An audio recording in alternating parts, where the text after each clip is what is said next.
Salut à toutes, salut à tous, soyez les bienvenus dans Un Pilote Presque Parfait, votre émission dérivée de votre podcast sérial habituel, la saison des séries. Je m'appelle Junior et je suis comme à chaque fois ravi de vous retrouver. J'espère que tout va pour le mieux de votre côté en cette rentrée 2022. Pour les petits nouveaux qui découvrent ce podcast, petit rappel du concept de PPP. En général, nous sommes trois pour parler d'une série en évoquant uniquement son premier épisode, que l'on passe en revue scène par scène, et une fois que nos observations, analyses et autres digressions ont été balancées dans vos oreilles, chaque participant doit attribuer à ce pilote une note située entre 0 et 10. L'objectif, dresser un classement général qui répertorie les séries les plus efficaces dès leur premier épisode.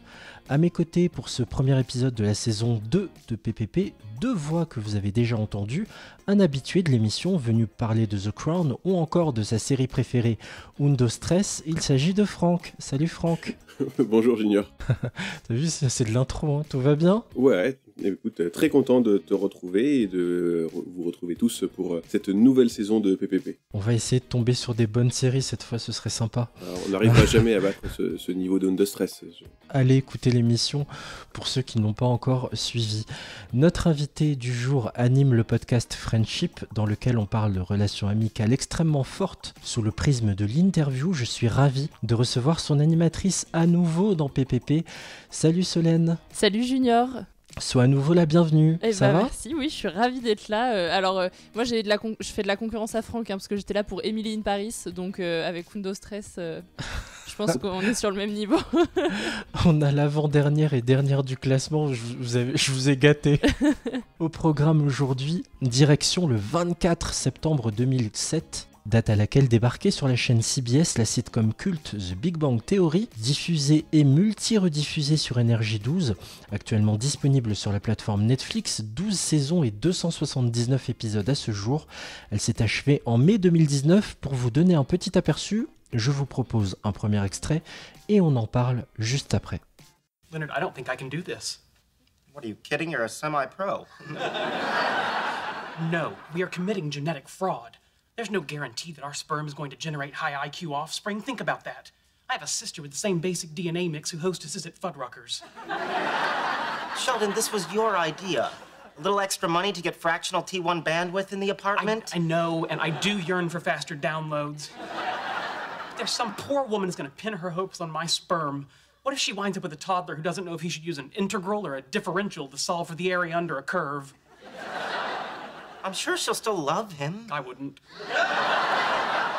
Avant que tu nous résumes de quoi parle la série The Big Bang Theory, Solène, tu évolues dans le monde du podcast. Est-ce que tu peux nous en dire plus sur ton émission Friendship ? Qu'est-ce que c'est ? Et Friendship, c'est un podcast où on parle d'amitié. Il existe deux formats pour l'instant. Un format long où je reçois des duos d'amis qui racontent leur parcours, de leur rencontre à aujourd'hui avec les différentes épreuves qu'ils ont pu rencontrer, leurs projets, etc. Et puis un format court où c'est moi qui raconte sous forme narrative une histoire d'amitié plutôt célèbre. Donc il y a par exemple eu Montaigne et la Boétie, Frank Sinatra et John Kennedy. Enfin voilà, je vous invite à découvrir ça. Et j'ai un épisode avec toi, Junior. Oui, en effet, c'était super sympa. On a parlé d'amitié et de séries. Vous pouvez aller jeter une oreille, ça dure 30 petites minutes. Et c'était vraiment un super moment passé avec toi, Solène. Pour moi aussi. Allez jeter une oreille à ce podcast qui s'appelle Friendship. Bon, pour celles et ceux qui n'ont jamais vu The Big Bang Theory, Solène, je te sollicite à nouveau. Est-ce que tu peux nous faire un pitch ? De quoi ça parle, The Big Bang Theory ? Alors, The Big Bang Theory, c'est une sitcom et on suit le quotidien de Leonard et Sheldon, qui sont deux amis passionnés de tout ce qui entoure le domaine scientifique, on va dire, de sciences, de physique, de mathématiques, etc. Et ils vivent en coloc. On se rend bien compte que c'est... Enfin, en tout cas, on les suit, on voit que c'est un milieu très fermé pour eux, où ils sont que entre nerds, j'ai envie de dire, jusqu'au moment où ils rencontrent Penny, leur nouvelle voisine, qui est le cliché américain de la jeune femme blonde, et qui va leur faire découvrir un autre univers que celui des sciences et de la physique. Blonde, sexy, qui fait tourner la tête des geeks, voilà. Qu'elle croise sur son chemin, ça on va y revenir. C'est vrai que on est en 2007, hein. Je répète, en 2007, ça a son importance. Franck, J'aimerais beaucoup savoir ce que représente pour toi The Big Bang Theory. Est-ce que ça fait partie de tes séries cultes ou est-ce que c'est une série sympa sans plus ou au contraire peut-être que tu la détestes? Non, ça fait partie d'une série culte pour moi à plusieurs niveaux, parce que déjà, je pense qu'elle a permis de démocratiser qu'est-ce que c'est que le geek et la culture geek pour changer l'image de l'homme de 40 ans qui mange des pizzas dans la cave de sa maman. Ouais. Donc, qu'est-ce que c'est que les geeks? Qu'est-ce qui leur plaît? Ce sont des personnes comme les autres. Donc ça me plaît beaucoup, cette série, puis du coup, elle me fait beaucoup rire. Et c'est grâce notamment à cette série que j'ai commencé, moi, à faire ma première chaîne YouTube. Après, j'ai parti du coup plutôt sur des podcasts que j'ai fait avec mon frère.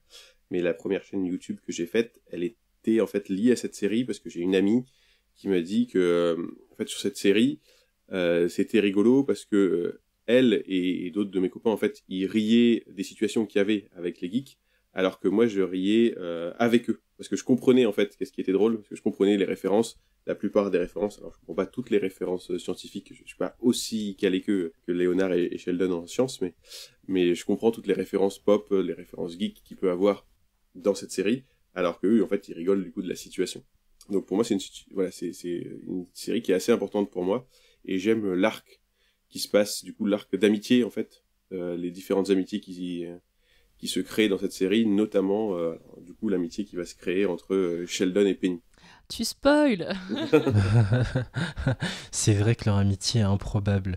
Et les scènes qu'ils ont ensemble sont improbables. Elles sont génialement écrites Voilà. d'ailleurs. Et, Sheldon est un personnage tellement culte.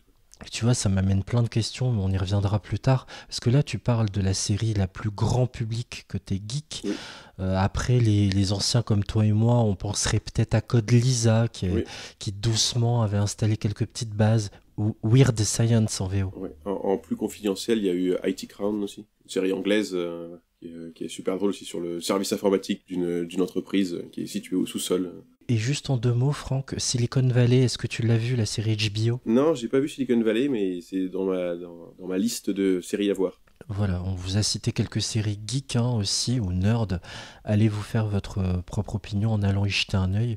Dans les grands publics, il y a Big Bang Theory, on peut aussi bien sûr penser à Chuck, où il est plus axé espionnage après, mais... D'ailleurs, j'ai même pas donné mon rapport à Big Bang Theory, je vous l'ai pas dit. Mais en gros, Big Bang Theory, j'aimais beaucoup, j'ai vraiment regardé au rythme des épisodes qui tombaient chaque semaine, de façon vraiment impliquée, et j'ai suivi longtemps. J'ai adoré jusqu'en saison 8-9, et après, un peu comme How I Met Your Mother, je regardais un peu plus par habitude. Et je prenais moins de plaisir dans ce que je voyais. Et là, ça va te parler, Franck, vu que tu as tout vu. Il y a un épisode, je crois que c'est le deuxième ou le troisième de la saison 11, où il ne se passe absolument rien, où il n'avait absolument rien à raconter, et ça m'a sorti de la série. Et je me suis dit, vas-y, arrête, Junior, si tu regardes cette série par habitude, et en plus tu tombes sur un épisode qui est complètement rebutant, et j'ai laissé tomber, et je m'y suis jamais remis. T'étais presque arrivé au bout. Ouais, tout le monde dit que la dernière saison, notamment les derniers épisodes, sont émouvants. Peut-être qu'au moins pour en arriver là, j'y retournerai, mais... Oui, ça vaut le coup, ça vaut le coup de regarder la dernière saison et le dernier épisode qui est super émouvant, parce que du coup, il y a plein de nouveaux personnages qui arrivent entre la première saison et les dernières saisons. Il y a la fin de l'arc Sheldon, en fait. De qui est Sheldon, qui est Sheldon là dans ce premier épisode, et qu'est-ce qui va devenir pendant tout ça, en fait, et comment est-ce que c'est les différentes amitiés qu'il a vont le transformer pour faire de lui quelqu'un de meilleur. Bien sûr, parce qu'au départ, c'était plus centré sur Léonard comme étant le héros, mais le talent comique de Sheldon et de Jim Parsons a tellement pris de la place que forcément, c'est lui qui est devenu le héros, quoi, au bout d'un moment. Un peu comme Barney dans How I Met Your Mother. Ah, c'est exactement ce que j'allais dire, quoi. C'est exactement le même système. Enfin, là, il y a des épisodes, c'est le Sheldon Show, quoi. C'est juste, le but, c'est on va mettre Sheldon dans des différentes situations. Sheldon qui va aller à chaque fois, du coup, parce qu'il va être bloqué sur certaines situations, on va le confronter à ces situations pour voir comment est-ce qu'on fait réagir Sheldon. Il y a des épisodes, c'est clairement ça, en fait. Enfin voilà, c'était pour évoquer mon rapport à la série. Ma chère Solène, toi, c'était une pure découverte. Ah, c'était une pure découverte, oui. Comment ça se fait que tu ne fais que la découvrir en 2022 ? Parce que j'ai un grand frère qui est scientifique et geek et qui m'a toujours dit non mais regarde pas ça, tu comprendras rien, c'est pas pour toi, les blagues tu vas passer à côté, machin. Donc bon, moi comme une gentille petite sœur, j'ai écouté sagement et je me suis dit mais mince, tout le monde a l'air d'avoir regardé cette série, a l'air d'avoir rigolé, donc même des gens comme moi incultes au niveau mathématique et scientifique. Donc quand t'as proposé de la regarder, bah j'étais plutôt partante. Je me suis dit allez, je serai un petit peu moins inculte. Voilà, c'est une courageuse Solène. Alors, à tous les podcasteurs qui nous écoutent, là, faites comme elle, vous allez faire un petit effort et venir aussi en mode découverte. Il y en a beaucoup qui veulent venir en mode je mets mes petits chaussons, tranquille, je vais parler d'une série que j'aime. Voilà, mettez-vous en danger. C'est pour ça que Solène revient dans notre émission et on est ravis de la voir à nouveau. Non, Moi aussi, je suis ravie. Tu as fait ça uniquement pour te faire pardonner après lui avoir fait voir Emily in Paris, c'est tout. Et ben C'est vrai c'était que aussi ça, une découverte pour moi. En fait, moi je viens sur PPP que pour découvrir des nouvelles séries. Plus ou moins bien, mais que des nouvelles séries. On est quand même un bon niveau au-dessus là aujourd'hui. Oui. Bon, on va attaquer ce pilote de The Big Bang Theory qui a pour nom La nouvelle voisine des surdoués. Le pilote s'ouvre sur deux personnages qui se baladent dans un établissement non identifié. On a deux personnages, on va les nommer, est-ce que vous pouvez me donner leur nom ? On a Sheldon et Léonard. Là, du coup, on le sait pas encore, mais c'est Sheldon et Leonard. Du coup. Oui, on va les donner parce que sinon on va perdre les auditeurs. Ouais. Attends, Voilà. Oui, Franck ? moi, je voulais savoir, est-ce que vous avez regardé cette série en français ou en anglais, ou en VO? En anglais, En en VO, ouais. Il vaut mieux. Je suis tombé déjà par hasard sur la version française. C'est une horreur sans nom. Il n'y a aucun des personnages qui ne ressemble. Enfin, sa voix elle ressemble à rien. Enfin, ils passent complètement pour des débiles. Donc on a Sheldon et Leonard, ils sont en train de déambuler dans un couloir et ils parlent en se servant d'un jargon scientifique à base de photons dirigés sur deux fentes. Mais comme ici on n'est pas dans C'est pas sorcier ou dans le monde de Jamie, je vais pas vous saouler avec ça. En gros, Sheldon parle en mode démonstration scientifique et quand Leonard lui demande « Tu veux en venir où ?»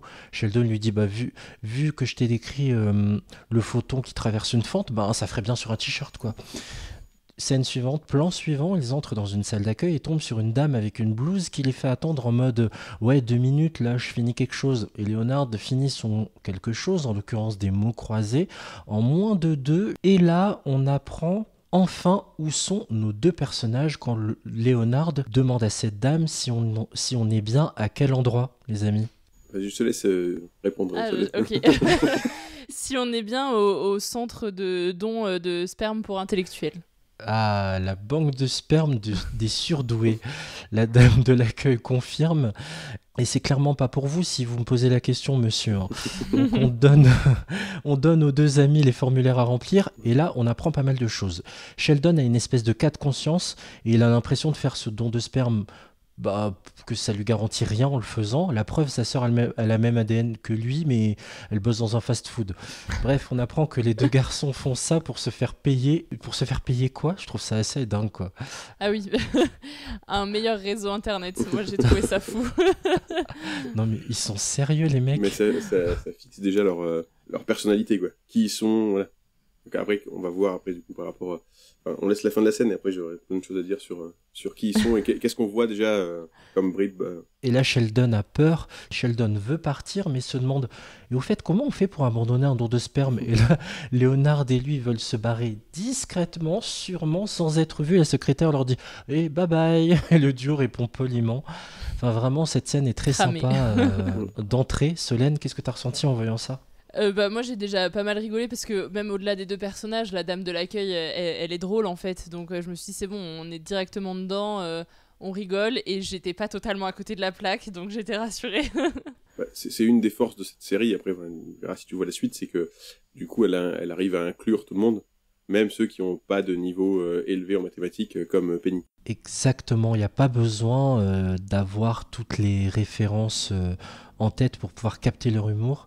Moi, j'ai noté que c'était une scène très sympa, punchy, et qu'on ancre parfaitement bien le côté rationnel de Leonard et le côté plus rigide de Sheldon qui est en mode auto-questionneur. Et il y avait une petite blague quand Sheldon commence à avoir un doute, il se demande s'il sera capable de le faire, etc. Et Leonard lui répond en fait t'es quasiment semi-professionnel sur sur ce sujet. Quoi.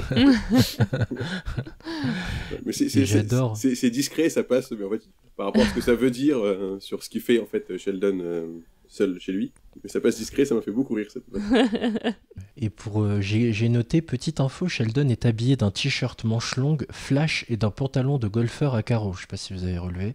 Non, j'avais pas relevé le look. Enfin, même si c'est bien du look des années 2000. Ah, mais ça sera son sorte d'uniforme. Enfin, il sera plus ou moins toujours habillé comme ça, quoi. En fait. C'est la manière d'être habillé de Sheldon avec le t-shirt Flash. Je sais pas si c'est Flash ou si c'est Shazam, du coup. Quoi que non, c'est Flash parce qu'il est vraiment fan de Flash. Oui. Et on le verra après, quoi qu'il est vraiment fan de Flash. Mais du coup, ces t-shirts, justement, enfin, et le fait qu'il fasse une blague sur le photon avec la fente, etc. Les t-shirts vont devenir aussi une marque de fabrique de Sheldon et le fait qu'il ait des t-shirts, voilà. Et d'autres personnages ont d'autres outils vestimentaires particuliers. Et quand tu connais son côté psychorigide, c'est vraiment son uniforme, quoi. Il ne va pas en sortir. Et c'est juste qu'il y aura des couleurs et des motifs différents, mais la base restera toujours la même, celle de Flash. Oh, bonjour. Bonjour. Bonjour. Bonjour. Bonjour. Ça va? On veut surtout pas vous déranger, on habite en face. Oh, c'est génial. Oh, mais on vit pas ensemble, hein, comment dire. On vit ensemble, mais séparés. On est hétéros, chacun sa chambre. Oui. Ah, d'accord, je vois. Eh bien, je me présente, Penny. Ah, Léonard, Sheldon. Salut. Salut. Salut. Salut. Salut. Bien, Oh, bienvenue dans l'immeuble. Oh, c'est gentil. J'espère qu'on prendra un café, un de ces quatre. Ah oui.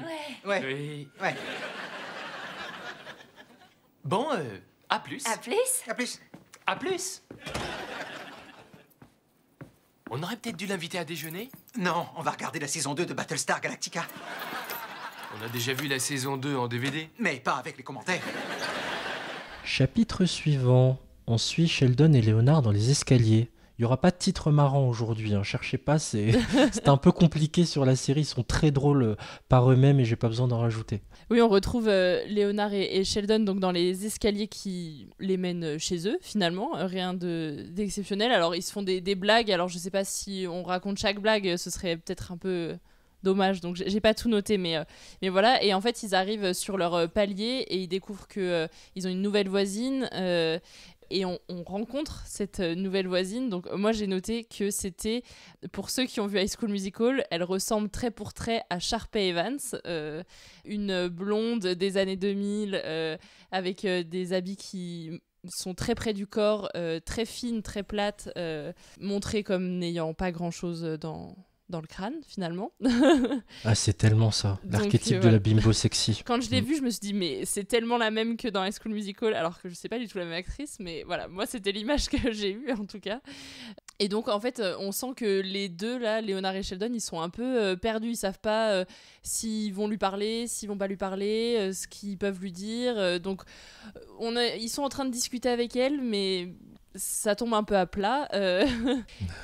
Et donc en fait leur discussion qui était un peu banale quoi, se termine, mais Léonard veut quand même insister en disant non mais on va quand même l'inviter, on va faire quelque chose avec elle, mais Sheldon il capte pas quoi. L'ancien voisin il lui parlait pas, c'était un vieux je crois, j'ai pas noté mais peut-être que Franck tu... Non, c'était une vieille dame, non? Bah, c'est marrant que vous l'ayez pas relevé parce que c'était une vanne qui ne passerait définitivement plus aujourd'hui. C'était un travesti de 90 kilos avec des problèmes de peau. Ah oui, voilà. Et c'était il s'appelait Louise. Ah oui, c'est ça. Oui. Ah oui, voilà. Bah, c'est marrant du coup qu'on ne l'ait pas relevé. Mais oui, voilà. Sheldon, il capte pas du tout pourquoi est-ce qu'il parlerait à cette voisine-là et qu'ils ont jamais parlé à la personne d'avant, quoi. Donc, on sent qu'il y a déjà un truc pour Léonard d'avoir une belle jeune femme à côté de chez lui. Et donc, dans la même scène, on va découvrir leur appartement à tous les deux. On entre dans un appartement, moi, ce que j'ai noté directement, qui est nickel. L'appartement, il est clean. Moi, quand on me parle d'une coloc de deux geeks, j'imagine pas ça comme appartement. J'imagine de la bouffe qui reste sur la table basse, des verres qui s'empilent autour des ordis, des tasses à café qui s'empilent. Ah non, là, le truc, il est comme s'ils avaient fait le ménage 1 minute avant, quoi. Enfin, c'est nickel. Et donc, on découvre qu'il y a plein d'ordi, qu'il y a des tableaux avec des formules mathématiques dessus, des câbles, le cliché geek sans la saleté, quoi, finalement. C'est clair, c'est peut-être le côté maniaque de Sheldon. Je sais pas si Franck pourrait nous éclairer là-dessus. Comment ça se fait que ce soit aussi clean? Oui, bah après, je pense pour pas justement aller dans ce cliché-là. Et après, c'est que Sheldon est complètement maniaque. Enfin, il est hypocondriaque, il a envie que tout soit bien rangé. Et on va le voir après dans la suite de la scène, jusqu'à quel point il peut être ordonné et que toutes les choses doivent être faites tout le temps de la même manière. On le voit plusieurs fois dans cet épisode. Mais moi, ce qui me fait rire, c'est que du coup, ils se retrouvent tous les deux dans l'appartement. Et puis, on sent que Léonard, il est en boucle. Il veut reparler à cette fille-là. Enfin, il veut pas la lâcher, quoi. Et Sheldon lui dit non mais c'est bon, on n'en a pas besoin, enfin on a déjà des amis sur MySpace, et puis t'as Léonard qui lui répond oui mais on les rencontre jamais, et Sheldon qui répond bah oui, c'est là tout le but d'avoir des amis sur MySpace, c'est de pas avoir besoin de les rencontrer en vrai parce que sinon on sait pas quoi leur dire, quoi. Et donc, là on souligne son côté asocial. C'est ça. et surtout je trouve que ça souligne ça, mais ça souligne aussi la peur de en fait on va se retrouver en vrai et on va pas savoir quoi dire. Et on s'en rend compte juste après quand finalement Léonard convainc Sheldon d'aller retrouver la voisine et de l'inviter à manger. C'est qu'ils se retrouvent face à cette voisine pour l'inviter à manger, mais ils savent tellement pas de quoi parler qu'ils parlent d'excréments, quoi, et des bienfaits du curry sur la digestion. Donc voilà, ils sont un peu perdus, les relations sociales, c'est pas trop leur fort, quoi. Un effet laxatif, en effet, du curry. Et puis j'adore la dynamique quand ils se disent bonjour. Hi, hi, hi. Tu sens que c'est précurseur du toc toc toc penny, toc toc toc penny, dans le great, enfin l'enchaînement du comique de répétition est extrêmement bien fait, quoi, extrêmement bien mis en scène pour le coup. Justement, j'allais aussi rebondir sur le comique de répétition et qui montre déjà une nouvelle facette sur deuxième scène, et on n'a pas le même comique. C'est pas la même manière de faire de la comédie. Donc c'est pas mal. Je pense que c'était important pour cette série de commencer là en disant en fait on va faire une série sur des geeks. Et du coup, de suite, on va dire, en fait, on peut inclure tout le monde, quoi. On va faire des blagues que tout le monde va comprendre. C'est pas juste... après, il y aura des blagues qui sont très scientifiques, et voilà, mais en fait, ils vont servir aussi du fait qu'il y ait Penny pour pouvoir les expliquer la plupart du temps aux gens. Mais même, tu vois, dans cette scène, moi, je me suis dit, il va y avoir des blagues qui vont aussi m'apprendre des choses. Parce qu'au tout début de la scène, quand ils montent les escaliers, il y a Sheldon qui raconte une histoire sur les escaliers, sur la hauteur des marches à Léonard. Et en fait, Léonard se casse la figure gentiment, hein, mais c'est en lien avec ce que lui racontait... c'est une information classique, quoi, que peut dire un ami à un autre, mais en fait juste le fait de le voir tomber au moment où il lui raconte l'importance de l'égalité de hauteur de chaque marche, bah déjà moi ça m'apprend un truc et ça me fait marrer, quoi. Je me dis bon bah ok, je suis bien tombée sur cette série. Juste une précision concernant la jolie blonde qu'il rencontre, c'est Kaley Cuoco. Son nom, Kaley Cuoco. Vous avez pu la voir dans le rôle de Billy dans Charmed en saison 8. Juste avant cette série, elle avait joué dans Touche pas à mes filles. C'était une autre sitcom que j'avais suivie. Peut-être que Franck, tu l'avais vue à l'époque. Moi, j'avais pas vu Charmed, mais j'avais vu dans cette série-là. C'était là que je la connaissais. Et en fait, ça a été aussi... je trouvais qu'elle jouait bien dans cette série. Et j'étais content de me dire, tiens, en fait, je vais suivre ce qu'elle fait. Parce que accessoirement, elle est très jolie. Oui, c'est clair qu'on était ados, ça joue aussi. Hein. Bah moi, excusez-moi, mais j'ai trouvé qu'elle n'était pas mise en valeur dans ce premier épisode, hein, parce que avec le regard d'aujourd'hui et le look de 2007, j'ai pas été fan. Ouais, c'est un peu... On a forcé le trait sur le côté blonde, pimpante... Ouais. Que tous les mecs regardent, en effet. Même Sheldon dit que c'est une jolie fille plus tard dans l'épisode. Et puis aussi, cette comédienne, d'ailleurs, vous pouvez la retrouver aujourd'hui dans la série The Flight Attendant, où elle joue le rôle de Cassandra Cassie. Oui, Franck. Non, petite info, c'est pas spoiler parce que ça n'a pas d'intérêt vraiment sur l'épisode, mais dans le dernier épisode de la série, elle porte le même t-shirt qu'elle porte dans le premier épisode. Ils font une boucle. Sympa le clin d'œil. Très sympa. Donc, il faut vous radier les 9 saisons pour pouvoir voir ça. C'est ça. Oula. Est-ce que tu avais terminé ton pré-générique, Solène ? Eh ben, il me semble que oui, sauf si vous avez autre chose à ajouter. Et alors, si je peux vous dire juste un truc, c'est le même décor sur les escaliers. En fait, ils font que semblant de monter. Et à chaque fois, les accessoiristes changent un peu le décor pour vous dire on est au premier, au deuxième, au troisième. Ouais, c'est sympa comme anecdote. Je savais pas du tout. Pour moi, ils montaient un vrai plusieurs c'est étages. juste quoi, toujours comme le même quoi. truc et qui font semblant. Et c'est ce que j'ai marqué, juste en conclusion de ce pré-générique, c'est la dynamique est bien installée entre les trois, je trouve. Donc Sheldon, Penny et Léonard. Et bizarrement, on ne voit pas trop Léonard baver comme un taré sur Penny. Et ça m'a marqué. Ouais, on le sent pas baver, mais on sent quand même qu'il insiste fortement pour retourner toquer chez elle, pour l'inviter à manger. Enfin. On sent qu'il a pas les codes non plus, quoi. C'est-à-dire qu'il Oui. a plus les codes que Sheldon, qui, clairement, Sheldon, c'est un extraterrestre. Il sait pas comment faire. Enfin, il peut vivre sans amis, juste avec des amis MySpace, qui datent quand même vachement la série, du coup, le fait que MySpace existe encore. Oui. Alors que Léonard, il a quand même plus d'ancrage dans le réel. Mais après, il sait pas comment faire et il tente le coup quand même en disant bon, bah, je vais tenter le truc, mais sachant qu'il a pas trop d'espoir. Il se dit bah, en fait, une si jolie fille comme elle, avec un gars comme moi, bon. On va y revenir justement, on va y revenir juste après un petit plaisir. On va écouter le générique de Big Bang Theory. Our whole universe was in a hot, dense state that nearly 14 billion years ago expansion started. Wait, the earth began to cool, the autotrophs began to drool, Neanderthals developed tools, we built a wall. We built the pyramids, math, science, history, unraveling the mystery that all started with a big bang. Bang! Pardon. Bon, désolé, je fais ça systématiquement chaque fois que j'écoute ce générique. Je trouve ce générique assez envoûtant. Et du coup, en fait, c'est un générique qui me gêne pas d'écouter, même si je regarde la série, si je peux binge-watcher la série ou une saison entière, ça me dérange pas d'écouter à chaque fois le générique. Il y a pas beaucoup de séries où tu fais ça C'est avec comme ton- le tap tap tap tap dans Friends. Ah, mais complètement. Je tape à chaque fois. Ouais. Par réflexe, je tape à chaque fois. Donc.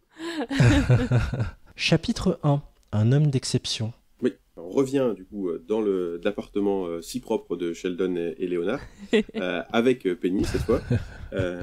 Et donc Penny du coup découvre un petit peu l'appartement avec, comme on a dit tout à l'heure, du coup il y a des tableaux blancs avec des écritures, des formules mathématiques, une complexité sans nom, mais qui pour nous sont une complexité sans nom, qui pour eux leur paraissent assez classiques. Mais quand même, Sheldon trouve le moyen de se moquer de Léonard, alors que c'est ultra complexe. Et il trouve quand même le moyen de se moquer en disant bah, t'es intelligent, mais t'es au-dessus de la moyenne, mais t'es quand même t'es pas à mon niveau, quoi. Donc voilà, il leur présente ça, et après, bah, normalement, comme tout bon hôte, il lui propose de s'asseoir, et Penny s'assoit dans le canapé. Et elle se fait rapidement réprimander par Sheldon parce que c'est sa place. Et donc, elle a un peu de mal à comprendre qu'est-ce qui fait que c'est sa place et pourquoi elle ne doit pas s'asseoir là. Et du coup, là, arrive un jeu avec Léonard qui dit non, mais c'est bon, c'est pas le moment d'expliquer ça à Sheldon. Parce qu'il comprend qu'en fait, ça fait de lui quelqu'un de hors norme et qu'il n'y a pas besoin d'expliquer ça. Sheldon explique quand même, du coup, pourquoi est-ce que c'est la meilleure place. Parce que c'est la meilleure place pour avoir un courant d'air entre les deux fenêtres, pour pas avoir trop chaud ni trop froid quand c'est l'été ou quand c'est l'hiver par rapport à l'air, par rapport au chauffage, pour pas être trop près ou trop loin de la télé. Voilà, donc c'est vraiment ça la meilleure place, donc c'est la place qu'il a choisie, et il faut lui laisser cette place. Et d'ailleurs, il y aura une blague après, parce qu'elle va se relever un peu plus tard dans l'épisode, et il reprendra sa place comme un petit enfant, en disant mais c'est ma place, quoi.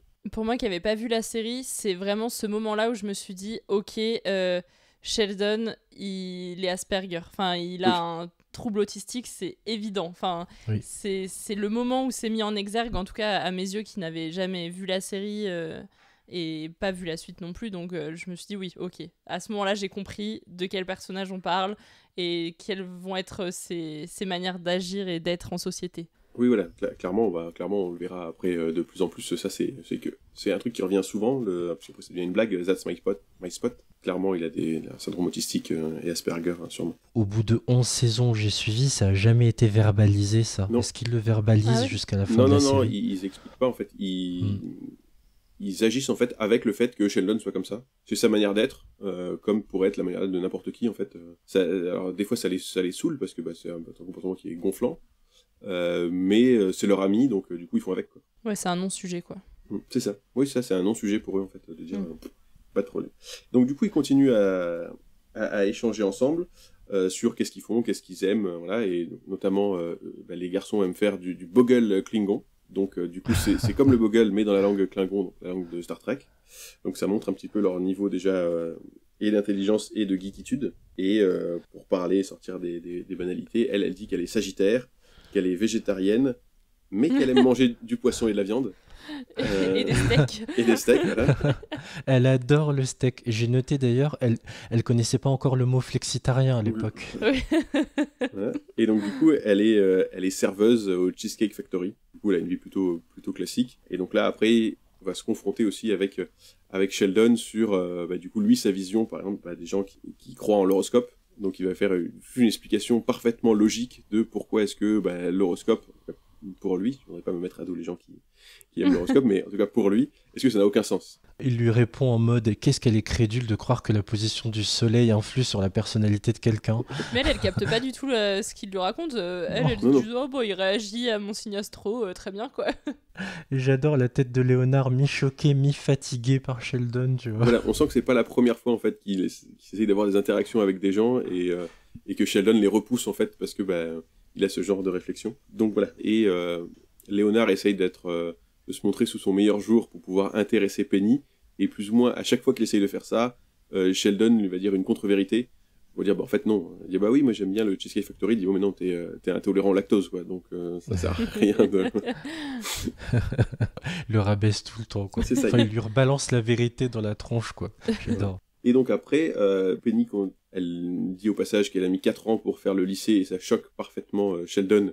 Il dit comment 4 ans pour faire le lycée, qui lui du coup, enfin après on verra, en fait c'est un pur génie, donc il l'a fait très très vite et très très jeune. Et donc là elle explique que notamment en plus sa douche ne fonctionne pas, donc il lui propose, Léonard saute sur l'occasion de lui proposer d'aller se doucher chez eux en tant que parfait voisin ou parfait pervers, c'est au choix. Comme par hasard, on va la dénuder. Bonne vibe des années 2000, Dès ça. le premier épisode. Allez. Ouais. Me? Okay. I'm a Sagittarius, which probably tells you way more than you need to know. Yes, it tells us that you participate in the mass cultural delusion that the sun's apparent position relative to arbitrarily defined constellations at the time of your birth somehow affects your personality. Participate in the what? I think what Sheldon's trying to say is that Sagittarius wouldn't have been our first guess. Oh, yeah. A lot of people think I'm a water sign. Okay, let's see. What else? Oh, I'm a vegetarian, except for fish. And the occasional steak. I love steak. Well, that's interesting. Leonard can't process corn. Well, so do you have some sort of a job? Oh, yeah. I'm a waitress at the Cheesecake Factory. Oh, I love cheesecake. You're lactose intolerant. I don't eat it, I just think it's a good idea. Qu'est-ce que t'as retenu, Franck, qui t'a marqué, qui t'a interpellé? Encore là, on est sur clairement une caractérisation des personnages. Tout l'épisode est là-dessus, sur caractériser les personnages. Là, on caractérise aussi la relation qu'il va avoir sur le trio. C'est-à-dire que qu'est-ce qui va se passer, ce qui va se passer souvent, après on le verra plus tard, entre Sheldon et Léonard. C'est-à-dire que Sheldon va systématiquement dévaloriser Léonard parce que il est plus intelligent que lui, alors que les deux sont des génies en fait. C'est-à-dire que pour le commun des mortels, les deux sont des purs génies. Mais Sheldon est au-delà encore d'eux et au-delà des deux autres personnages qui vont arriver juste après. Et cette relation en fait de comique qu'il va avoir avec Sheldon qui explique des choses et Penny qui pite rien. Il faut expliquer également à nos auditrices et auditeurs, pour qui n'ont pas vu l'épisode, que Penny aussi a évoqué son ex, le fait qu'elle soit séparée de lui. C'est la raison pour laquelle elle emménage en face de chez Sheldon et Léonard. Ça va avoir son importance pour après. Et d'ailleurs, c'est la première femme à se dénuder dans leur appartement depuis la grand-mère de Léonard. Voilà. C'est une blague qui revient aussi, ça, la grand-mère qui a Alzheimer et qui s'est dénudée dans l'appart. Chapitre suivant, l'arrivée de Wolowitz et Kutrapali.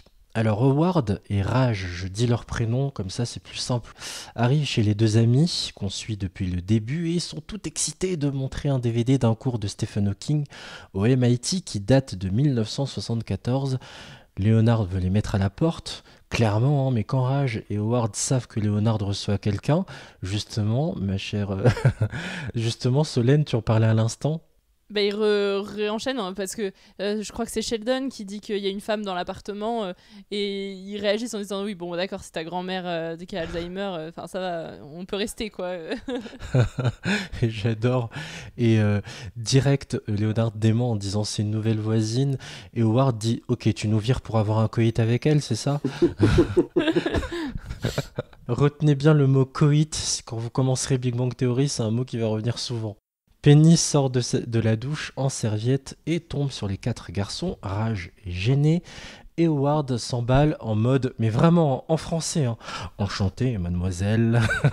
Il se présente et parle de l'envoi d'une sonde autour de Jupiter pour se la péter et parler de son métier. Bref, il est lourd. Il est lourd, mais il parle plusieurs langues. Oui, bonne douche. Et le mec parle 6 langues. Tu rigoles? Y a une nana ici? Et tu veux qu'on dégage parce que tu espères un coït? J'ai jamais dit que j'espérais un coït. Elle serait partante pour un coït? Je t'en prie, arrête de dire coït. Techniquement, vaut mieux dire coït interrompu. Dites, comment faut faire pour passer du bain à la douche? Ah, oh, pardon. Bonjour. Non, enchanté, mademoiselle. Howard Wolowitz. Je travaille au département de physique appliquée. Vous avez peut-être entendu parler de mon appareil, qui est en orbite autour de Jupiter et qui prend des photos numériques à grande résolution. Penny, je bosse au Cheesecake Factory. Je vais vous expliquer pour la douche. D'accord. L'école de douche. Comment? Qu'est-ce que vous dites? C'est du hollandais, je peux dire bonne douche en 6 langues différentes. Garde ça pour ton blog, Howard. Sigatong moi jiao. Chapitre suivant, mais qui est très court. Léonard va aider Penny sur la douche et dans la foulée, il lui demande un service. Je sais qu'on se connaît à peine, mais tu me sauverais la vie si tu me rendais ce service, s'il te plaît, par pitié. C'est tout. Juste, on peut revenir quand même juste sur ce qui s'est passé 2 secondes, en fait, sur certains trucs. Notamment sur l'arrivée de Howard et Raj. On voit aussi la caractérisation des personnages avec quand même, il faut souligner, je pense, le look improbable de Howard. Il a un look, il a quand même un col roulé avec des manches longues, il a une ceinture avec en forme de manette de Nintendo. Et ça sera aussi j'avais même lui... pas vu. Ah si, voilà. Et ça sera un de ses leitmotifs vestimentaires où il aura donc plusieurs fois cette manette de Nintendo et après en fait, il a une collection complète de ceintures, de boucles de ceinture de geek. Il en a plein. Incroyable. Donc voilà. Et après, dans les autres trucs geeks... Et tu oublies sa coupe de cheveux à la Mireille Mathieu. Il a une coupe de cheveux au bol d'un autre monde.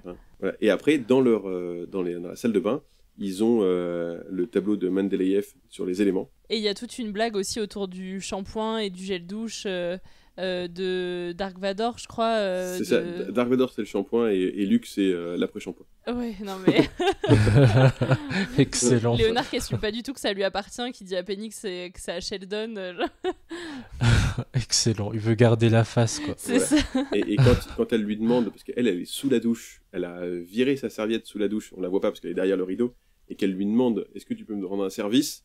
Il y a clairement un sous-entendu, enfin pour Léonard, il se dit, quel genre de service elle va me demander, et il espère qu'elle lui demande un service où il faut qu'elle ait peut-être la frotter sous la douche, ou quelque chose comme ça, quoi. Ouais. C'est vraiment, encore une fois, très drôle et assez improbable. Après, oui, il y a tout ce petit côté lubrique de « Écoute, si elle dit pas non pour aller plus loin, je dis pas non. » Évidemment. Bon, chapitre suivant. En voiture, Sheldon. Donc du coup, Léonard a accepté de rendre un service à Penny et il embarque avec lui Sheldon. Et donc le service qu'ils doivent rendre à Penny, c'est d'aller chez l'ex de Penny pour récupérer sa télé qu'elle a laissée chez lui. Donc on les voit tous les deux dans une voiture où Sheldon il comprend pas ce qu'il fait là et pourquoi ce serait à eux d'y aller. Mais bon, il accompagne Léonard comme un fidèle ami, on va dire. C'est une scène qui est quand même assez courte. Il y a quelques petites blagues, mais voilà. Enfin, moi, j'ai rien de plus à rajouter là-dessus. C'est marrant. Non, toi, t'as noté d'autres choses ? Oui. J'adore, Franck l'expliquerait beaucoup mieux que moi, j'adore comment Sheldon sans arrêt bouscule Léonard. Mais vraiment, avec toute l'affection qu'il a pour lui, en fait. Plus il bouscule Léonard, plus il l'apprécie, en fait. Moi, je le comprends vraiment comme ça, son personnage. Et t'as vu ce que lui balance Sheldon à un moment donné ? Mais c'est à ce moment-là qu'il lui dit qu'il a aucune chance avec Penny ? Non, c'est pas... En fait, quand Sheldon cherche à comprendre comment on en est arrivé là, il rembarre Léonard en lui disant « Non mais clairement, tu penses avec ton pénis, mec. » Oui, c'est ça. Oui. Il y a toute une question aussi de l'affrontement, le fait que eux doivent affronter l'ex de Penny au lieu que ce soit elle qui aille l'affronter directement. I really think we should examine the chain of causality here. Must we? Event A, a beautiful woman stands naked in our shower. Event B, we drive halfway across town to retrieve a television set from the aforementioned woman's ex-boyfriend. Query, on what plane of existence is there even a semi-rational link between these events? She asked me to do her a favor, Sheldon. Ah, yes, well, that may be the proximal cause of our journey, but we both know it only exists in contradistinction to the higher-level distal cause. Which is? You think with your penis. That's a biological impossibility, and you didn't have to come. Oh, right, yes, I could have stayed behind to watch Wallowitz try to hit on Penny in Russian, Arabic, and Farsi. En parallèle de la scène, du coup, on les voit tous les deux dans la voiture. On a une scène de Penny qui est toute seule à l'appartement des deux gars avec Howard et Raj, si je me trompe pas dans les prénoms. Donc ils sont tous les trois dans l'appartement et on sent que Penny, elle essaye de discuter, mais qu'il n'y a pas vraiment de répondant, notamment du côté de Raj, avec Howard qui lui explique que Raj ne parle pas aux femmes. Voilà, tout simplement. Bon, ok. C'est juste, il parle pas aux femmes parce qu'il est timide et il sait pas leur parler, quoi. C'est pas parce qu'il est... Oui, mais il n'y a pas d'explication encore à ce moment-là. C'est vraiment juste, non, mais t'embête pas à lui parler parce qu'il parle pas aux femmes. Bon, très bien. On sait pas si c'est parce qu'il est intimidé ou... On le voit hein, qu'il est intimidé, mais ouais. bon voilà, j'imagine qu'après il y aura plus d'explications et qu'ils vont finir un jour par se parler, mais en tout cas là, pour l'instant, c'est juste une explication brute comme ça, quoi. Moi j'ai toujours trouvé ça un peu nul comme ressort concernant Raj. J'ai jamais vraiment adhéré à ça, même à l'époque, hein, dans les années 2000. Franck, t'apprécies toi ce ressort-là ? Bah en fait ce que j'apprécie c'est comment après ils vont se débrouiller pour que du coup ils parlent jamais. Et sur des... Voilà, en fait c'est tous les moments de confrontation où des fois il est en groupe avec tous les garçons, il parle, et puis il la voit rentrer, hop, et d'un coup il arrête de parler parce qu'il n'y arrive pas, quoi. Ça le bloque instantanément. Et c'est du spoil, mais enfin vous vous en doutez qu'à un moment ils vont réussir à parler. Et il y a plusieurs situations qui vont amener à ce qu'ils arrivent à parler. Et c'est ça qui est drôle en fait, où des fois il arrive à lui parler et c'est pas volontaire. Ouais, ça... Grâce à quoi ? Oui voilà, c'est du coup c'est l'alcool qui lui permet de lui parler. Oh le spoil. Désolé, on va spoiler un peu oui, là, surtout dans la deuxième moitié de l'épisode. Chapitre suivant, Lex un peu cinglé. Donc enfin, Léonard et Sheldon arrivent chez Lex. Il y a toute une blague sur l'ouverture de la porte parce qu'ils sonnent chez lui très gentiment et très naïvement aussi pour dire « Oui, bonjour, on vient récupérer la télé ». Bah évidemment, le mec n'ouvre pas. Et donc eux, comme des scientifiques, ils essayent de se dire « Bon alors, comment est-ce qu'on va réussir à ouvrir la porte, etc. » Et là, t'as deux girl scouts qui débarquent, qui appuient sur tous les interphones, qui se font ouvrir et... Ah bah c'est ça, d'être un génie finalement, c'est d'être deux enfants avec des cookies. C'est aussi con que ça. Donc ils arrivent devant chez Lex et là on rencontre un ex qui est aussi le cliché, hein, baraqué, très grand, très musclé, crâne rasé. On sent qu'il pousse de la fonte à la salle, là, lui. Mais c'est le physique de Franck que tu viens de décrire. Je ne sais pas parce que je ne le vois pas. On balance pas les secrets de l'émission. Bah oui, c'est exactement Franck. Voilà. Si je devais définir ce personnage, c'est Franck. si seulement.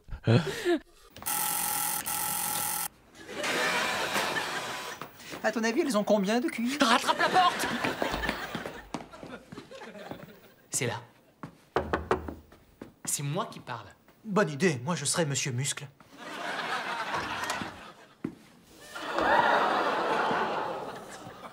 Ouais. Je suis Léonard et lui, c'est Sheldon. On se connaît par interphone. Comment vous êtes entré dans l'immeuble ? On est des scientifiques. Dis-lui combien on a de QI. Et donc on les voit, eux là, les deux petits cotons-tiges face à cette armoire à glace. On se dit mais ils vont jamais s'en sortir.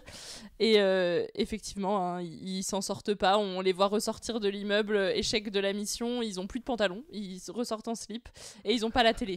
Voilà, donc échec total. Alors juste, je vérifie en même temps. Jim Parsons, il fait 1m86. Donc Sheldon, il fait 1m86 et il a l'air petit par rapport au gars qui ouvre la porte. Voilà. Autant Léonard, il fait 1m65, donc il est petit et puis il y aura des blagues régulières sur sa taille. le fait qu'il est pas très grand, mais pourtant Sheldon lui est très grand et il fait tout frêle, vraiment comme tu disais, il fait coton-tige quoi. Enfin, pour ceux qui n'ont pas vu la scène, il est vraiment, je pense qu'il doit faire la taille des deux gars côte à côte quoi. Ouais. Pour donner une référence série qui va parler à beaucoup de gens qui nous écoutent, on dirait un peu la montagne de Game of Thrones. Oui. Une vraie armoire, quoi. Chapitre suivant, retour à la maison, Ansleybar. Bah là, du coup, on les retrouve dans l'escalier, donc ils remontent l'escalier en slip. Donc alors, Sheldon a un slip, une sorte de slip kangourou blanc. Et on apprend quelque chose d'intéressant aussi juste la scène d'avant, quand ils ont perdu leur pantalon. Sheldon dit que c'était sa maman qui lui avait offert ce pantalon. Oui. Et du coup, donc il monte et Léonard, il a un boxer plutôt classique, mais c'est toujours rigolo. Qui remonte à l'escalier et on les retrouve dans l'appartement. Et ils retrouvent donc du coup Raj et Howard qui montrent un jeu vidéo à Penny, donc ça doit être une sorte de Mup Morgue, de MMORPG, alors je sais pas, franchement j'ai pas reconnu lequel c'était parce que j'ai jamais joué, mais où même dans les jeux vidéo, Howard essaye de draguer Penny en lui disant c'est la taverne dans laquelle je me repose, et si tu veux on pourrait se reposer après une quête, si tu veux jouer on pourrait se reposer après une quête. Donc même sur ça il arrive à être exaspérant et dégueulasse dans sa manière de draguer. C'est clair, vas-y, crée-toi un personnage, on pourra partager une quête ensemble. Et donc du coup, il lui explique qu'ils se sont fait voler leurs pantalons et qu'ils n'ont pas la télé. Ils expliquent ça à Penny. Et après, du coup, s'ensuit une discussion encore entre Sheldon et Léonard sur le fait que est-ce que Léonard voudrait avoir des enfants avec elle, et il dit oui, mais nos enfants ils seraient beaux et intelligents. C'est marrant parce qu'ils ont déjà cette discussion-là, alors que, avant même de se poser quoi que ce soit comme question, c'est on aura des enfants beaux et intelligents, mais ils la connaissent depuis une journée, ils sont pas ensemble. Voilà. Et la réponse magnifique de Sheldon qui dit et imaginaire. Oui. C'est surtout ça. Il le taille, mais à chaque fois. Et j'adore comment Léonard passe ils sont en bas de l'immeuble. J'abandonne l'idée de séduire Penny, je lâche l'affaire à finalement, ce serait bien d'avoir des enfants avec elle. Et surtout, est-ce que vous avez relevé le moment des câlins ? J'ai beaucoup aimé ce moment-là. Il en dit long pour toute la suite. Moi, j'avais pas noté, mais oui, effectivement, elle les prend dans les bras pour les remercier de leur courage, quoi, en gros. Et Sheldon, il se crispe. Et oui, Sheldon, on voit qu'il déteste le contact physique, c'est pas pour lui, quoi. Et Léonard, il est tout heureux en se disant finalement, je vais pas fermer la porte à potentiellement sortir avec elle. Ça. Et ça, je trouvais ça assez savoureux à regarder. Et il reste le chapitre final. On retourne tous en voiture. Et donc là, on les retrouve tous les 5 dans une voiture, puisque Penny, pour remercier les deux garçons de leur courage, a décidé de les inviter à manger. Donc on les retrouve tous les 5 dans une voiture. Et je tiens à préciser que c'est dans cette scène-là, donc qui est la dernière scène du pilote, qu'on découvre enfin le prénom de Raj, donc celui qui ne parle pas aux femmes parce qu'il en a peur. Tout le reste de l'épisode, on ne connaît jamais son prénom. C'est la première fois qu'il est verbalisé, qu'il est dit en tout cas. Donc moi je l'ai bien noté parce que tout le long je me suis dit mais mince, comment je vais dire comment il s'appelle à Junior puisqu'ils n'en parlent pas. Donc voilà. Et il y a tout un débat sur qu'est-ce qu'ils vont manger le soir parce qu'il ne faut pas que ça ressemble à ce qu'ils ont mangé le midi. Enfin bon, c'est surtout Sheldon qui fait toute une histoire autour de ça.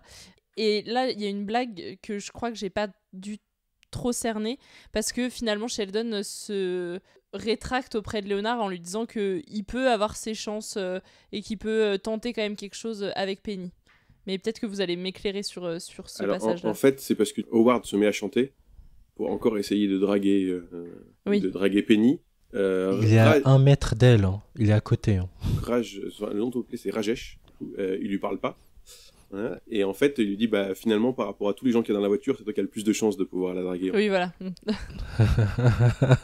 Oui, parce que ça, c'est encore une fois, on caractérise les persos en disant que l'extension de Léonard, donc à travers Rajesh et Howard, ils sont pires que lui, en fait, pire que Léonard. Donc c'est bon, t'as toutes tes chances, mec. Voilà, c'est ainsi que s'achève le pilote de The Big Bang Theory. Est-ce que vous avez une chose à ajouter ? Oui, alors pour une fois, c'est moi qui ai posé une question. Est-ce que vous savez comment s'appelle Penny ? Quel est son nom de famille ? Non. Alors là, pas du tout. Et voilà, parce qu'on ne le dit jamais dans la série. Ah oui, pas du tout. Pas du tout. C'est Mais... un des mystères de la série, c'est qu'on ne sait pas comment elle s'appelle. Ok.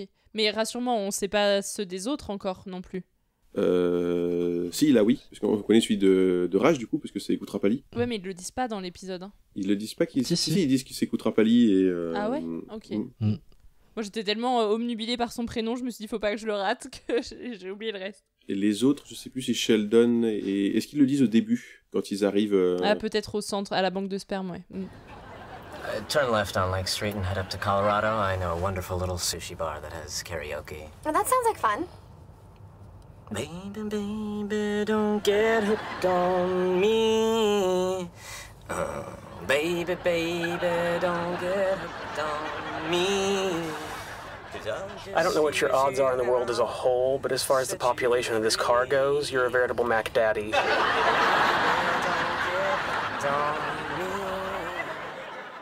Juste deux choses que je voudrais souligner. Désolé, je spoil, mais comme on a un fan de The Big Bang Theory, on va en profiter quand même un peu avant de passer à la notation.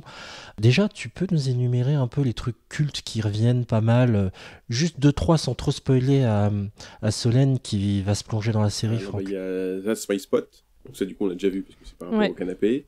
Il y a Bazinga. Bah ça je le savais parce que alors je l'ai pas vu dans l'épisode mais je le savais parce que mon mec a un poster de The Big Bang Theory dans sa chambre d'ado évidemment avec écrit ça en gros donc depuis que je le connais je vois ça dans cette chambre et je me dis mais pourquoi Ça vient de là, ça vient de Big Bang Theory. Je pense que ça c'est les deux plus connus en fait, c'est That's My Spot et Bazinga. Il y a les fameux cris de la maman d'Howard. Ah oui voilà. Howard.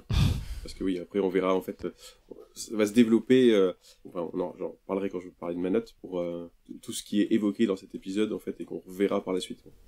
Et le toc toc toc Penny. Bah ça, il y est pas encore parce qu'il a pas encore tapé, mais c'est un des trucs où du coup Sheldon tape 3 fois, souvent quand il parle à Penny, mais tout le temps en fait, quand il tape à la porte, il tape 3 fois.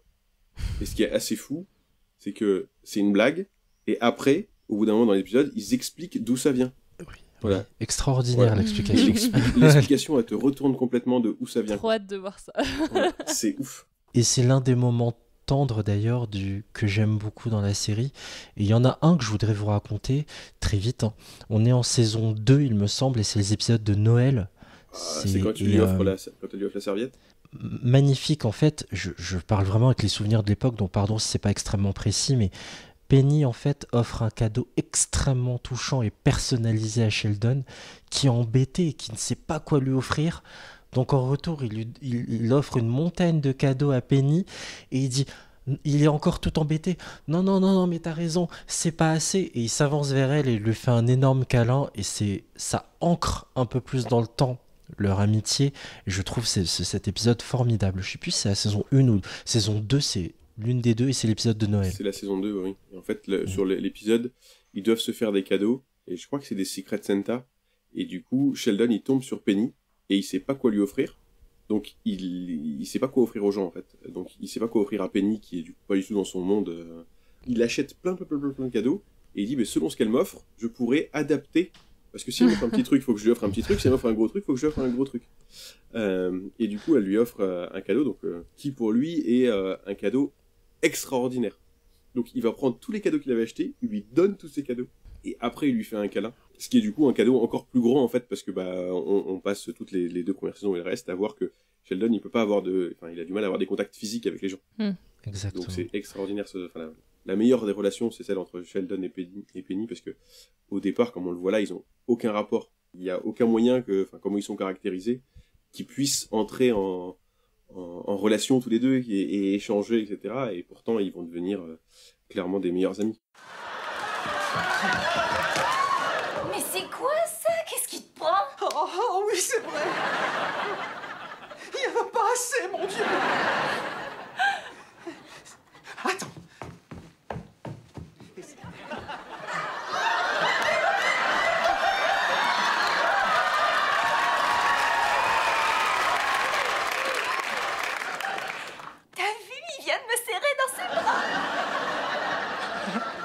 c'est un miracle des fêtes saturnales.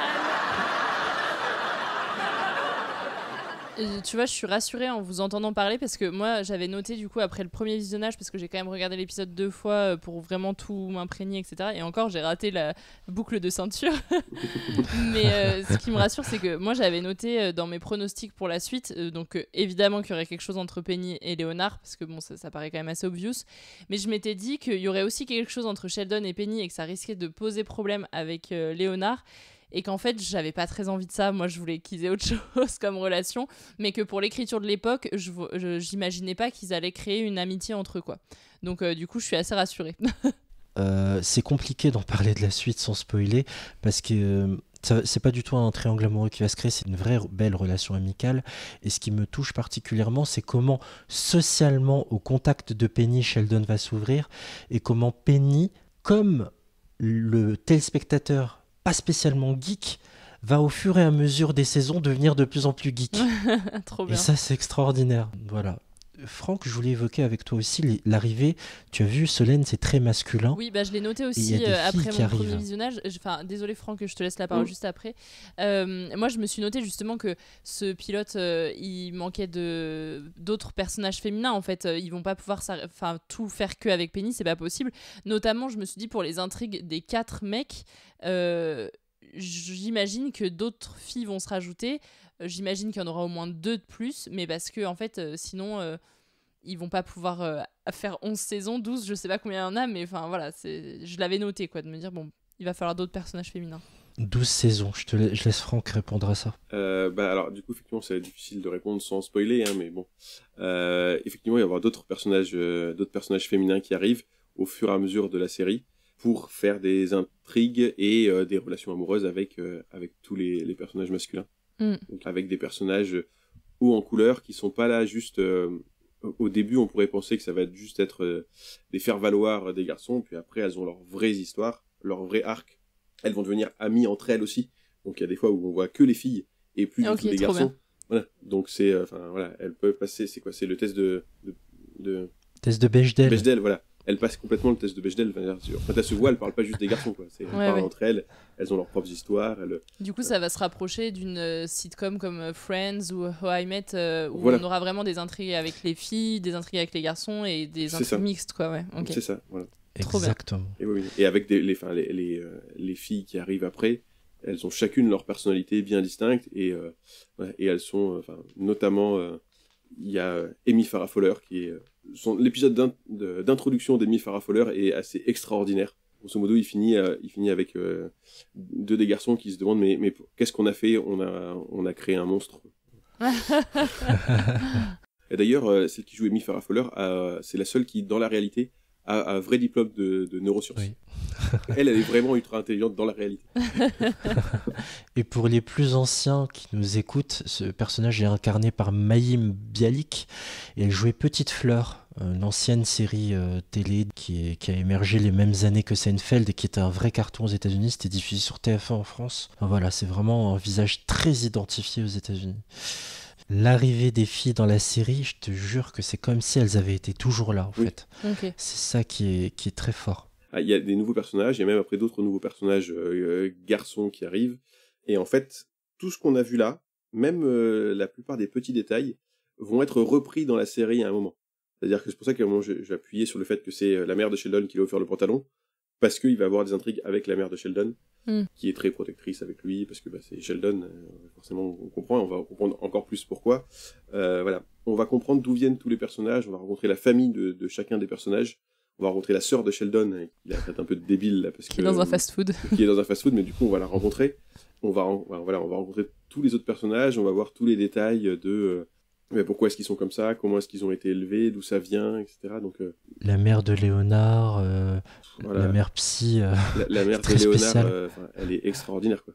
L'actrice, alors j'ai oublié comment elle s'appelle, l'actrice. Il me semble que c'est Christiane Baranski, c'est celle qui joue dans The Good Fight. Voilà, et elle joue aussi dans Mamma Mia. Et donc dans Mamma Mia, elle joue une des 3 protagonistes féminines principales. Et c'est improbable, c'est-à-dire que c'est un grand écart immense entre les deux personnages qu'elle joue, quoi. C'est fabuleux. Enfin, voilà, tous les personnages sont fabuleux. Et juste pour la petite histoire, on parlait de Friends, et justement, comme les acteurs de Friends, au bout, passé les 10 saisons, tu m'arrêtes si je dis bêtises, Franck, mais ils ont touché aussi $1 million par épisode, comme à l'époque Friends sur les saisons 9 et 10. Peut-être, mais après, ils ont négocié effectivement leur salaire et pour être payés, pour être mieux payés. Enfin, forcément, ça a fonctionné. Enfin, ça fonctionne 12 saisons, quand même. C'est quand même assez dingue. Et juste très rapidement, je sais que la question est difficile, mais dans le fameux trio des sitcoms de ces 30 dernières années, Friends, How I Met et Big Bang Theory, où est-ce que tu la classes? Je sais que Friends pour toi est première, voilà, mais est-ce que Big Bang est ex aequo? Est-ce qu'elle est en deuxième? Est-ce qu'elle est troisième? Non, elle est deuxième, clairement, parce qu'en fait, How I Met, ils perdent sur la distance, en fait, parce qu'ils ont un concept phare au début, qui est super bien, c'est comment j'ai rencontré ta mère, mais ça dure 9 saisons, quoi. C'est très très long. Alors après, des fois, ils arrivent à s'en moquer, hein. Il y avait des trucs où il y avait entre la saison 8 et 9, où la saison 9 de How I Met change complètement de temporalité, où elle se passe juste sur 48 heures, alors que les autres saisons avancent tout doucement. Et ils avaient fait justement une petite vidéo où on voit en fait les enfants qui ont vachement grandi, et qui explique, mais en fait ça fait 7 ans que tu nous racontes cette histoire, on en a marre maintenant, donc on veut savoir la fin. C'est ça. C'est ça. Donc je trouve que ça perd, même si il y a le personnage flamboyant de Barney dans How I Met, mais je trouve que ça dure, même si effectivement il y a des épisodes et des saisons qui sont un peu moins bien, comme tu l'as dit tout à l'heure, Junior, mais je préfère Big Bang sur la durée, en fait. Je vais essayer de rectifier le tir, mais vraiment à partir de la 11e, ça devenait pour moi dénué de tout intérêt. Mais je vais faire un effort, c'est bien parce que c'est toi. Regarde, ça devient sans intérêt sur la 11e et ça se termine à 12. Donc ça va, alors que sur How I Met, il y a des moments où, en fait, après c'était vraiment plus que le Barney Show et on s'en fichait de ce qui se passait des autres. Et donc je pense qu'il y a plus d'épisodes, voire de saisons, qui ont moins d'intérêt que sur Big Bang. Big Bang, il y a qu'une saison ou deux peut-être où ça perd un peu, mais... Pour celles et ceux qui n'ont jamais regardé How I Met Your Mother, allez jeter un œil, vous allez voir le personnage de Barney, il a terriblement vieilli. C'est tout ce qui est de plus toxique aujourd'hui. Ah oui, c'est clair. Ne recopiez pas ça chez vous. Voilà, je pense qu'on a fait un bon gros tour sur ce Big Bang Theory. Allez, on en arrive à la phase de notation dans ce pilote presque parfait. Après tout ce qu'on a dit sur ce pilote, je vous écoute, madame et monsieur, pour votre note et la justification de celle-ci, avec une appréciation globale de ses forces et ses faiblesses. Je rappelle la notation: 10 parfait, 9 exceptionnel, 8 très bon, 7 bon, 6 satisfaisant, 5 moyen, 4 insuffisant, 3 mauvais, 2 très mauvais, 1 exécrable, 0 inadmissible. Je vous écoute directement, je vais faire un point classement après. Ma chère Solène, quelle note donnes-tu à ce pilote de The Big Bang Theory? Et ben moi je lui mets 8 parce que je trouve que c'est un très bon pilote. Alors je sais pas comment vous aviez noté les autres, je sais que j'avais moins bien noté Emily in Paris par exemple. Oui. Mais non, moi je trouve que c'est vraiment un très bon pilote qui nous amène plein de sujets déjà qui vont pouvoir être développés pour la suite. Je parlais rien que du fait de l'appart qui est hyper clean. Je me suis retenue de pas regarder trop d'épisodes après, donc j'ai regardé que le deuxième et c'est déjà un truc dont on reparle dans le deuxième épisode avec l'appart de Penny. Donc vraiment je trouve que tout ce qu'on voit dans le premier, ça va être dans la suite, même si je l'ai pas vu, je l'imagine en tout cas, et ça me donne envie de voir la suite parce que déjà j'ai rigolé et j'ai compris, alors j'ai pas évidemment compris toutes les blagues de geek et moi j'ai pas rigolé avec eux, mais j'ai rigolé d'eux, hein, comme tu disais Franck, mais n'empêche que ça m'a fait marrer. C'est des épisodes courts, c'est un bon moment et ouais, moi je trouve que c'est tout ce qu'il y a de plus plaisant. Le seul bémol que je peux mettre, c'est que c'est vrai que pour l'instant, on n'a qu'une fille et que la seule fille, elle est totalement cliché de la blondasse de service. Et ça, bon, après, c'est sorti en 2007, mais c'est vrai que ça me pose un petit peu problème. Mais bon, voilà, on lui pardonne. C'est bien de dire les choses clairement, elle est clairement écrite comme ça, hein. Blonde, sexy, gaulée comme pas permis, et qui fait tourner la tête de tous les mecs qui bougent, quoi. C'est très, n'y voyez pas du sexisme de ma part, c'est vraiment comme ça qu'elle a été pensée et écrite. Et après, inversement, les 4 garçons qui sont écrits comme des geeks, ils sont aussi dans le cliché du geek par excellence, quoi. Et encore, comme je disais, ils n'ont pas la peau pleine d'acné et la crasse dans leur appartement, mais sinon, ça rajouterait encore plus de clichés à ce qu'on imaginait des geeks en 2007, quoi. Et qui ont aucun sens de la mode, hein, quand on voit Volovitz avec ses chemises par-dessus un col roulé, enfin voilà, c'est... Je note bien Solène 8. Oui. Pour Emily in Paris, tu avais mis 6 pour info. Ah voilà. Franck, pour The Big Bang Theory, ta note sur ce pilote. Le pilote, hein, attention. Oui, sur le pilote. Mais je pense que je vais mettre 9,5 sur Wow. Ah ouais, d'accord. Bah, en fait, par rapport à ce que... Alors, sur la partie personnelle, effectivement, ça me fait beaucoup rire. Et, voilà. Et après, sur le pilote, en fait, sur ce qu'on attend d'un pilote, que ça introduise la série, que ça nous décrive les personnages, et qu'est-ce qui va se passer, ou qu'est-ce qu'on peut supposer qu'il va se passer, et qu'on a envie qu'il se passe tout au long de la série. Et concrètement, ça fonctionne. Moi, en ayant vu toute la série, je me suis dit, en fait, là, il parle de ça qu'on a déjà vu et qu'on reverra après. Donc, tout ce qu'ils ont vu dans le pilote, ils vont s'en servir. Et Solène, ce que tu nous disais, tu dis, bah, en fait, en réfléchissant, qu'est-ce que tu as envie qu'il se passe? Bah, alors, c'est sûr que c'est obvious qu'il va avoir un truc entre Penny et Léonard. Enfin, c'est ce qu'on attend après. Et puis ça, ils en jouent, comme dans toutes les séries de ce type-là, où ils en jouent pendant plusieurs saisons avant qu'il se passe un truc. Et en même temps, tu dis, tiens, il va se passer des trucs avec Sheldon. Et il y a les autres. Comment est-ce qu'ils vont tous évoluer, en fait, et on se demande, franchement, sur le début, comment est-ce qu'ils vont tous évoluer, qu'est-ce qui va se passer. Je dis, je peux pas rester que des blagues, si c'était que des blagues comme ça, sans que les personnages évoluent et sans qu'ils nous montrent quelque chose. Parce que je pense que le but de cette série aussi, au-delà du fait que c'est rigolo, c'est de travailler sur quelles sont les représentations de ça, du geek, quelles sont les représentations de la blonde décérébrée. Et autant, forcément, on met toujours en avant le fait que c'est une série sur les geeks et qui va faire que geek, c'est le nouveau sexy.